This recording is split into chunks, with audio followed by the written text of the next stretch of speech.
ఇటీవల అన్నా లెజినోవా, అకిరానందన్, ఆద్య, పవన్ కళ్యాణ్ కలిసి సరదాగా ఓ ఫోటో దిగారు. ఈ ఫోటోపై కొందరు సోషల్ మీడియాలో మీమ్స్ ట్రోల్స్ చేశారు. దీంతో రేణుదేశాయ్ కోపం కట్టలు తెంచుకుంది. మనుషులు ఇంత దారుణంగా తయారవడం సిగ్గుచేటు అంటూ ఇన్స్టాగ్రామ్ స్టోరీలో సుదీర్ఘ పోస్ట్ పెట్టింది. తన తల్లి గురించి ఇష్టం వచ్చినట్లుగా రాసిన కామెంట్లో మీమ్స్ చూసి తన కూతురు ఆద్య చాలా ఏడ్చిందని రేణుదేశాయ్ ఆవేదన వ్యక్తం చేసింది.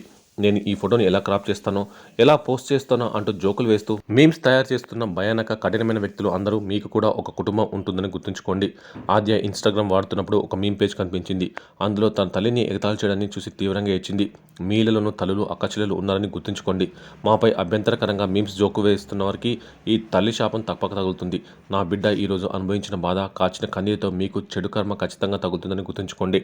పోలైన మార్క్ కూడా ఈ మీమ్స్ కఠినమైన కామెంట్లతో ప్రభావితులవుతారు. అతి భయంకరమైన మనుషులుగా తయారైన మీమ్ పేజ్ అడ్మినిస్ట్రేటర్లందరికీ ఈ తల్లి శాపం తగులుతుంది. నేను దీన్ని పోస్ట్ చేసే ముందు 100 సార్లు ఆలోచించా, కానీ కూతురు బాధ చూడలేక పోస్ట్ చేశానంటూ రెడ్డి తెలిపింది.